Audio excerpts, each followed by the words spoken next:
Paano kung ang kalsadang inaasahan nating madadaan ng ligtas? Magiging sanhi pala ng kapahamakan. Habang binabaybay ng truck na ito ang isang kalsada sa Valenzuela, biglang tumagilid at bumaklas mula sa truck ang isang shipping container. Noong mga sandaling yon, isang pamilya na sakay ng isang motorsiklo ang nasa gilid ng truck. Makaligtas kaya sila sa insidente? Ito, ano mo bang iintayin? Ito may mamatay. Yung ayun nga po ano po ba inaantay nila yung may madisgrasya rito para saka lang nila aayusin dahil may nadisgrasya na. Sa isa pang video, isang motorcycle rider ang naaksidente at umailalim sa umaandar na pampasaherong bus. Ang dahilan ng aksidente, ang pagdaan niya sa butas na bahagi ng kalsada. Marami siyang pangarap na sana matutupad. Kaso dahil sa lubak-lubak sa mga kalsadang sira-sira, nawala yung buhay ng anak ko. Minsan ang inamin ng ilang opisyal ng Department of Public Works and Highways o DPWH na ang ilang kalsada sa bansa, mga substandard o mababa ang kalidad. Nakakasigurado po ako na lahat po ng proyekto sa Bulacan First substandard po. Bryce, sinasabi mo lahat ng proyekto ninyo substandard? Meron pong mga flood control structures, meron pong mga building, meron pong mga kalsada. Lahat yan substandard. Opo, hindi po tumatama sa plano na nakadesign talaga para dito. Noong 2024, nakapagtala ang Highway Patrol Group ng PNP ng mahigit 31,000 na vehicular accident. Sa bilang na yan, 725 ang sinasabing ang dahilan ay dahil sa masamang kondisyon ng kalsada. Sino ang may pananagutan sa mga pagkakataong buhay ang nagiging kapalit ng mga aksidenteng dulot ng mga palpak at lubak-lubak na kalsada sa bansa?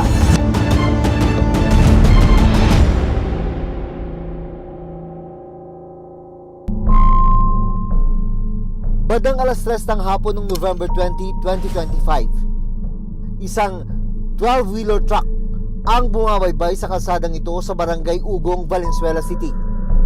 Ilang saglit pa, biglang tumagilid at bumaklas mula sa truck ang shipping container na sakay nito. Sa gilid ng truck, makikita ang isang motorsiklo na may sakay na 3 pasahero kabilang ang isang bata.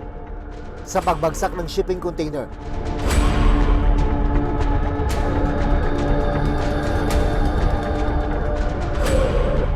swerteng nakaiwas at agad na nakatakbo ang mga sakay ng motorsiklo.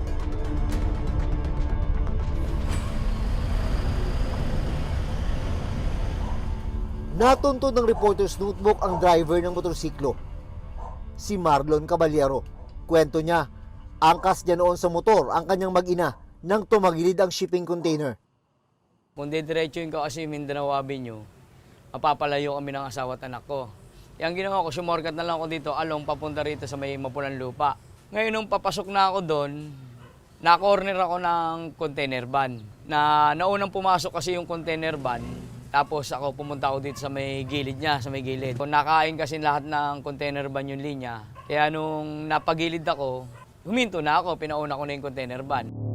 Para kay Marlon, ang malalim na lubak sa kalsada ang naging dahilan ng pagtagilid ng truck. Lumupog yung kabila niyang gulong, nahulog dun sa lubak. Umabante ulit yung truck, gumalaw. Dumiri-diretso na ng ganyan, kaya sabi ko, mahal, takbo. Kaya ang inisip ko agad, itinumba ko na yung motor para makatalon yung asawa ko kasi mataas to eh. Tapos yung anak ko, yun agad yung binitbit ko. Tapos nakatakbo na kami sa gilid. Ang pinakamalaki talagang problema doon, yung kalsada. Kasi kung pagmamasdan natin sa CCTV, sa pagkakakuha, yung pagkahulog talaga ng gulong na yun, halos isang gulong yung lubog na yun, halos 3/4 ng gulong ang kinain eh. Kasi usual naman talaga yung pagkatagilid ng container van, hindi naman talagang mabilis yun. Kaya nung pagtumba ko ng motor, nung pagbagsak ng container van, halos gabuhok na lang yung dikit, halos dikit na talaga eh. Sa motor? Sa motor, konting-konti na lang talaga sa pool na. Nakausap pa raw ni Marlon ang driver ng truck pagkatapos ng insidente. Nung nanghingi ng pasensya, sabi ko, Sir, wala namang problema sa akin yan kasi pares-pares ka ako tayo nagtatrabaho. Pasalamat ka ako tayo kasi kahit papano, wala kayo na perwisyo. Kasi ang material ka ako na bagay, ang motor ka ako na yan, kung nadaganan nyo talaga kako yan, babayaran nyo ako talaga. Tama. Pero yung kako, mababalik. Paano naman kako yung buhay ng pamilya ko? Yung mag-ina ko, kung yung kako nadaganan, may babalik pa kako yung buhay ng anak ko. Matapos ang insidente, matinding trauma raw ang naiwan kay Marlon. Pagkatapos nung nangyari na yun, araw-araw ka lumalabas. Araw-araw ka nagmumotor. Ano yung nararamdaman mo pag nasa kalsada ka na naman? Pag nakakita talaga ako ng truck, kahit container van ngayon, halos ayaw ko nang dumikit. Pag tumatakbo sila, akala mo lagi nasa isip mo na babagsak na eh. Hanggang pag uwi po dito sa bahay, naninervous ako, wala. Nanginginig yung mga buong katawan ko. Sa kinabukasan, sunod na araw, halos ilang araw po akong hindi nakapasok kasi nga naisip po pa nga yun, yung nangyari po sa amin. 10 araw na yung lumipas. Grabe pa rin yung napaka-emosyonal mo pa rin hanggang ngayon. Kasi po, hindi po talaga nawawala sa isip ko eh. Yung bata, kumusta? Ano po, ano din siya, pero mas, kung kami dala mo tatanungin, mas ako ang nasa takot. Siya po wala lang, parang naano lang siya, parang baliwala lang sa anak ko. Kasi nga di naman niya talaga na, tinanong ko siya, Nak, natakot ka? Hindi mama, sa'yo nga ako natakot kasi iyak ka ng iyak. Malaki pa rin ang pasasalamat ni Marlon na nakaligtas sa bingit ng kamatayan ng kanyang pamilya.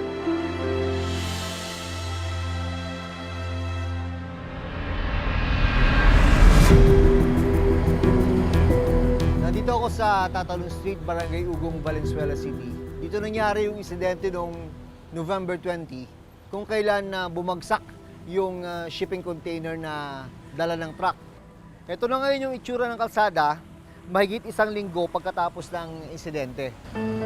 Tinambakan na ito ng lupa at ng bato. Isinarado na rin ito, hindi na pinapadaanan sa mga sasakyan. Ito pa naman yung pinakamabilis na ruta ng mga truck kung sila'y bumibiyahe papuntang Mindanao Avenue.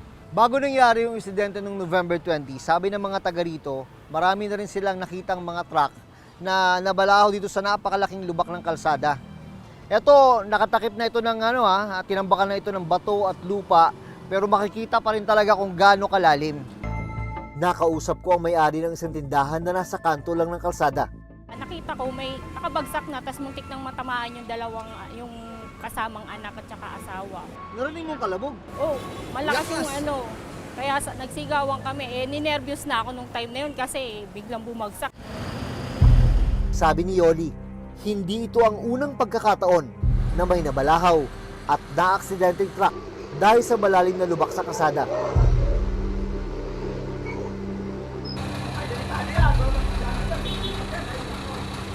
Lagi ba nasisira yan? Ngayong taon lang po ito nasira. Kasi nga po ang dumadaan, mga container na talagang malalaki, tas yung may mga bakal na talaga. Siyempre, umuulan, lalong nakakaskas nila. Yung mga ganyan ang dumadaan na nakakaskas nila hanggang sa lumawak na yung sira ng kalsada dito. Lumawak at lumalim. Opo, hanggang tuhod na yung kahapon eh. Ito? Opo, tinambakan lang nila yung kahapon eh, hanggang dito. Ito, ano mo bang iintay nito? May mamatay? Yung ayun nga po ang ano po inaantay nila, yung may madisgrasya rito para saka lang nila aayusin dahil may nadisgrasya na. Yun naman po lagi yung sinasabi sa kanila eh. Pag nakikita mong ganyan na may kalsada, sinasabing hindi maayos dahil kulang sa pondo. Ikaw ba, anong pakiramdam mo bilang isang nagbabayad din ng buwis? Ang tanong ko din, asa na yung budget? Asa na yung pondo na sinasabi nila? Pinuntahan din namin ang tanggapan ng Barangay Ugong na nakakasakop sa lugar. At isa rin sa mga nagresponde sa insidente. Ang naabutan na namin doon, nakabagsak na talaga sa kalsada. Doon mismo doon sa malapit kung saan may malalim na lubak. Tinanong din namin kung gaano nakatagal na sira ang kalsada at kung bakit hindi ito naaayos. Matagal na eh. Siyempre ma'am, sa araw-araw na dinadaanan ng mga natin, mga truck, mga sasakyan. Sa bigat ng mga dala nila, lulubog at lulubog talaga ang kalsada eh. Masisira eh. Mayroon na siguro project yan na hindi lang namin alam kung kung gagawin talaga ng natin. Lungsod. Para kunin ang palig ng truck driver, hinanap at pinuntahan ng Reporter's Notebook ang address ng trucking company. Pero nang marating namin ang address sa May Kawayan, Bulacan, wala ang opisina ng trucking company sa nasabing address. Sumunod naman naming pinuntahan ang barangay para kumpirmahin ang address ng kumpanya. Pero ayon sa barangay, ang pagkakaalam ko po, ang laman po ng third floor ng building na yon nung hinahanap nyo is gym lang po. So wala po kaming nabalitaan na may trackings po sa loob nitong building na ito. nalagay man sa alanganin ang buhay ng pamilya ni Marlon. Sa huli, napagdesisyon na nilang hindi na magsampa ng reklamo laban sa driver. Pero may panawagan sila sa pamahalaan. Kailangan pa may magbuhis ng buhay para may ayos lang yung kalsada. Siguro naman kahit paano may pondo naman yata ang gobyerno sa kalsada, di ba? Para rin naman sa safety ng mga motorista. Pwede natin sisihin ng truck. Kasi aksidente, truck ang nakadagan. Pero ang cause talaga ang kauna-unang may problema, ang kalsada eh. Siguro hintayin nila talagang may matay dyan sa daanan na yun bago sila talaga alerto, mag-aasikaso. Sana po gawa ng aksyon agad. Huwag na po sanang hintayin pa na may mangyari pa po or na tao po dun sa ganung pangyayari. Pero sa ilang pagkakataon, dahil sa lubak at hindi maayos sa kondisyon ng kalsada, buhay ang nagiging kapalit.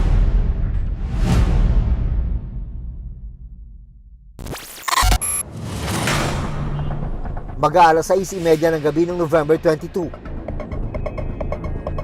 Dalawang motor ang magkasunod na umakyat sa Nagtahan flyover sa Sampaloc, Maynila.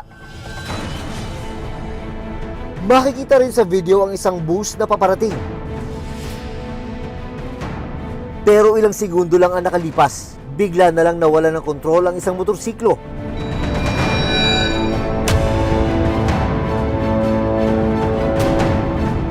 At pumailalim sa nooy paparating na bus. Agad na nai-report sa barangay 411 ang aksidente. Nakita na namin nagtatraffic, biglang sinabi na rin sa amin na meron nga daw nasagasaan doon sa kahabaan nga ng Mabini sa Lacson. Pero nang makarating sila sa lugar, wala na raw buhay ang biktima. Siya ay pumailalim doon sa unang gulong ng bus. Assessment namin kasi on the spot then on the spot siya eh. Nahanap ng reporter's notebook ang pamilya ng biktima sa katabing barangay kung saan nangyari ang insidente. Inabutan pa naming nakaburol ang biktimang si John Wayne Arcangel, 24 na taong gulang. Kwento ng kanyang ina na si Rosemary. Galing daw noon sa Divisoria ang anak na si John Wayne. Punta siya sa Divisoria para mamili ng damit niya for Christmas party nila. Ngayon, pauwi na po siya. Tumakbo po ako doon. Nakita ko po talaga siya. Wala na po talaga siyang buhay. Pangalan si John Wayne sa 3 magkakapatid. Siya raw ang breadwinner ng pamilya. 11 years na po kaming hiwalay ng tatay niya. Siya na po yung nagbibigay. Pagbayad sa kuryente, tubig. Minsan ang kapatid niya wala ring trabaho pa. Bigyan niyang pang-apply. Sa investigasyon ng Manila City Disaster Risk Reduction and Management Office o MCDRRMO na nagresponde sa insidente, lumalabas ng lubak sa Nagtahan flyover. Ang naging dahilan kaya nawalan ng balanse ang motorsiklo na sinasakyan ni John Wayne bago siya pumailalim sa bus. Parang may iniwasan yung motorsiklo sa base sa kuha ng CCTV. Kaya napailalim siya sa truck at sa kanilang pag-iimbestiga ay may isang pothole po sa bandang unahan kung saan nangyari yung aksidente. Bagay na sinang-ayunan ng barangay na nakakuha ng CCTV video ng aksidente. Habang binabagtas niya tong kahabaan ng Mabini Bridge, na encounter niya yung lubak dito hanggang sa pumailalim siya doon sa bus na siyang sanhin ng kanyang pagkamatay. Ganun na nangyari nun. Tinamaan siya sa dibdib at sa kanyang tiyan. At nung nakita namin, black and blue na siya. Kaya yun ang naging sanhin ng kanyang kamatayan. Sa barangay, ipinakita sa amin ni Rosemary ang naging pinsala sa motorsiklo ni John Wayne. Ito po yung motor ng anak ko.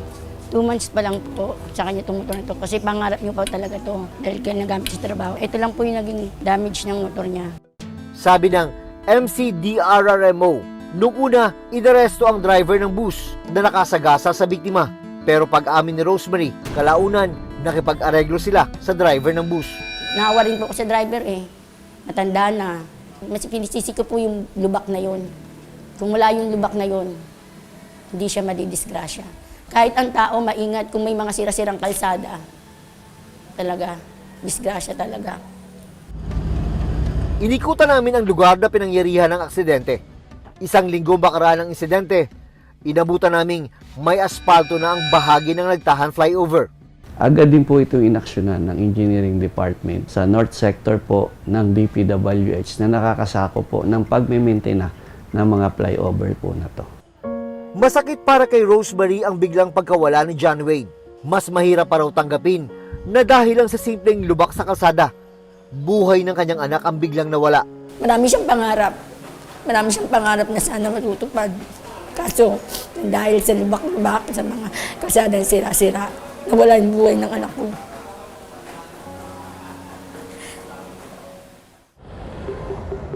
Sa datos ng Department of Public Works and Highways o DPWH, nasa 12.7 milyong kalsada ang maituturing na nasa good condition. Nasa halos 12.6 milyon naman ang nasa fair condition. At nasa halos 4.5 milyon naman ang maituturing na nasa poor condition. Habang mahigit 2.4 milyon ang maituturing na bad condition. Noong 2024, nakapagtala ang Highway Patrol Group ng PNP ng mahigit 31,000 na vehicular accident. Sa bilang na yan, 725 ang sinasabing ang dahilan ay dahil sa masamang kondisyon ng kalsada. Para naman sa kinatawan ng Philippine Advocates for Road Safety o PARS. Isang na-identify ayon sa pag-aaral na nagiging sanhi ng mga road crash o yung tinatawag natin aksidente, yung poor maintenance ng ating mga lansangan, lalo na yung mga major thoroughfare na nagiging sanhi ng mga banggaan, collision, at saka nagiging resulta sa fatality o multiple injuries ng ating mga pedestrian and other road users. Ang problema, may mga pamantayan man daw na dapat sundin. Madalas na hindi naman ito nasusunod. Sa mga karsada, talagang hindi natin naaabot yung standard na karsada na dapat sanang sinusunod natin. Minsan ang paggamit ng asfalto o konkreto, kung makikita nyo, kasi pabago-bago ang panahon natin, hindi tumatagal, lalo na pag nadadaanan ng mga mabibigat na sasakyan na mabilis masira. Ayon naman sa legal expert na aming kinonsulta, may pananagutan din sa batas ang Local Government Unit o LGU sa mga aksidente sa daan na nangyari sa kanilang nasasakupan. Una po, may civil liability. Under Article 2189 of the new Civil Code, it states that provinces, cities, and municipalities shall be liable for damages suffered by any person if there's an injury or even death by the reasons of these defective road conditions. Meaning, kapag po may mga sira or defective, unsafe na road conditions, liable ang ating LGU. Pangalawa, pwede rin po silang maging administratively liable if mapapatunayan na may neglect of duty. Also, they may also be held criminally liable for reckless imprudence resulting to either injuries or death. Nireport lang po na may lubak after na po ng aksidente, ma'am. Hindi naman po kasi talaga maiikutan ng Engineering Department. Yung lahat po ng kalsada, pag po kasi mga daan na nasa national road po na tinatawag natin, ito po ay under po sa maintenance ng DPWH. Pero dahil maituturing na national highway ang kalsadang pinangyarihan ng aksidente, DPWH ang may higit na pananagutan sa insidente. Pinuntahan ng Reporter's Notebook ang DPWH NCR na nakakasakop sa Valenzuela at Maynila para kunan sila ng panig. Pero naghihintay pa raw sila ng approval mula sa Central Office bago sila magpaunlak ng panayam. Mananatiling bukas ang Reporter's Notebook sa kanilang magiging pahayag. Para sa dating Commissioner ng Commission on Audit o COA, kabilang ang mga road project sa mga paborito raw ng mga kurap. Kasi nga, maraming embedded items dyan na no longer visible. Ibig sabihin, foundation, ganyan, hindi mo na madaling ma-check. Pangalawa, capital intensive, malalaki ang proyekto. Pangatlo, technical Kailangan naiintindihan natin yung design, naiintindihan natin yung bid items. Nakakasigurado po ako na lahat po ng proyekto sa Bulacan First substandard po. Bryce, sinasabi mo lahat ng proyekto ninyo substandard? Opo, Your Honor, kasi lahat po ito may obligasyon na kailangan itago. Meron pong mga flood control structures, meron pong mga building, meron pong mga kalsada. Pati Your classroom, Honor. kasama dyan, no? Kasama po, Your Honor. So lahat yan substandard. Opo, hindi po tumatama sa plano na nakadesign talaga para dito.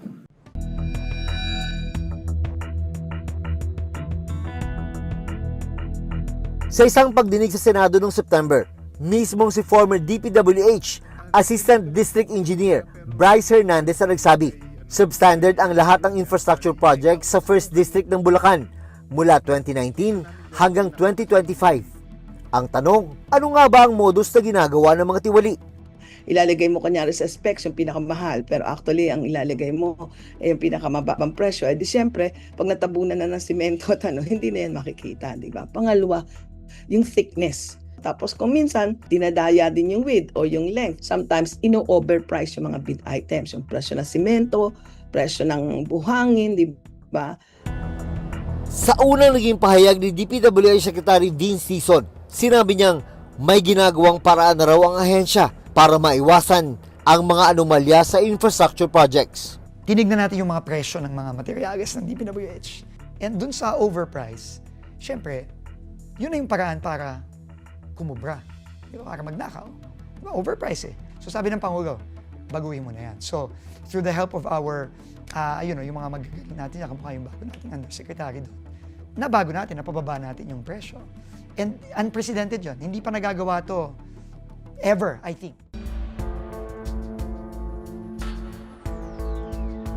Ayon na rin sa datos, marami ang patuloy na nalalagay sa paghanib habang nasa daan. Dahil sa mga malubak, sira-sira, at substandard na mga kalsada. Nakapanlulumo lalo na't lumalabas ngayon na bilyon-bilyong piso na para sa mga infrastruktura ang napunta lang di umano sa katiwalian. Hanggang sa susunod na Sabado, ako si Jun Veneracion at ito ang Reporter's Notebook.